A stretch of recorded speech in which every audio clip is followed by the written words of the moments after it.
Okay, this question asks if 4 minus I and 2 plus radical 3 are both roots of a polynomial, find the other two roots and determine the polynomial. The first thing is, we got 4 minus I is a root. Okay, we have it's called the the complex conjugates theorem that says in algebra, in a polynomial, if 4 minus I is a root, then its conjugate is also a root. So there is one of the other roots, 4 plus I. Likewise, if 2 plus radical 3 is a root, then its conjugate, 2 minus radical 3, is also a root. Okay, so finding those two roots is pretty easy if we know the complex conjugates theorem. Okay, now what we want to do is come up with a polynomial, and that could be a little bit tedious if we don't use a little bit of a shortcut. If I know these are roots, first thing I could say is, then x minus 4 minus I times x minus 4 plus I times x minus 2 plus radical 3 times x minus quantity 2 minus radical 3 would all be factors. Okay, and then I could say, well, that's going to be x minus 4 plus I. It's going to be x minus 4 minus I, x minus 2 minus radical 3, and then x minus 2 plus radical 3. Okay, and now, I've got a bunch of basic trinomials that I could FOIL these two, and then FOIL these two, and these first two are going to give me a quadratic. These two are going to give me a quadratic. Okay, and then I could take those two, FOIL them, and I'd end up with the quartic.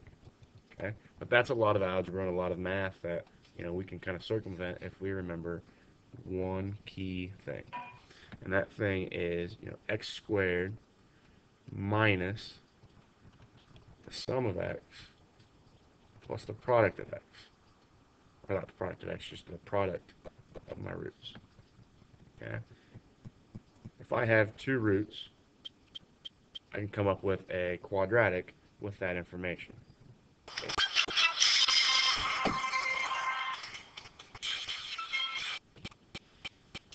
That's a phone call. But going back to this, x squared minus the sum of x plus product. Um, if I can take the sum of these two roots and the product of those two roots, and then I can plug those in to this value here and that value there, and then I can do the same thing with the other two roots, the 2 plus radical 3 and 2 minus radical 3,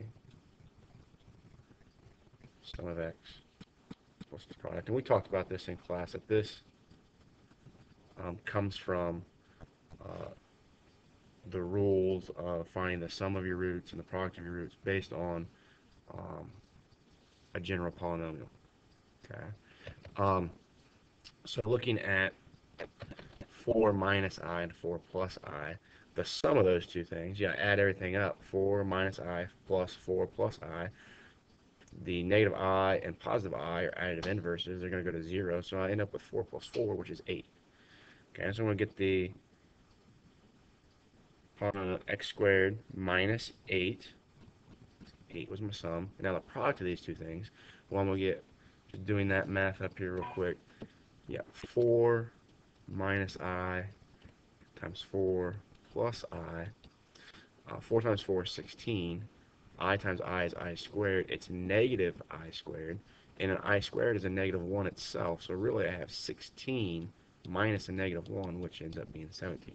So the product of these two things is 17. Okay. Over here, with this quadratic, you want to have x squared.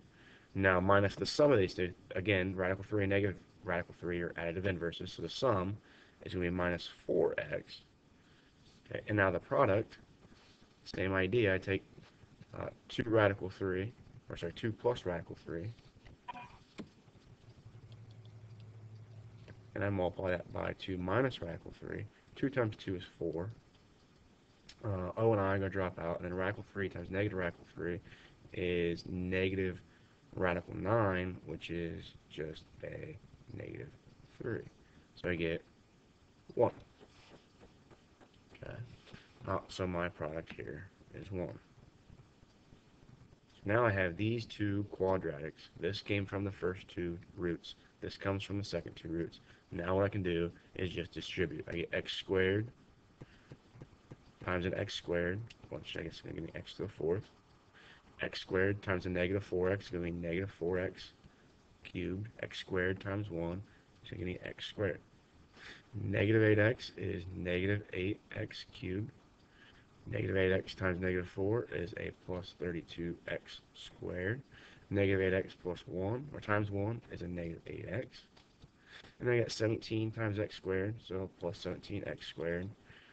17 times 4, 68. So minus 68x. And then 17 times 1 is a 17. And now you could combine your like terms. I'm not going to do that for you. But you combine your like terms, and you get the quadratic, I'm sorry, not the quadratic, but the quartic, the fourth degree polynomial that had the roots of 4 negative I, or 4 minus I, and 2 plus radical 3. Okay? So that's how you go about doing that.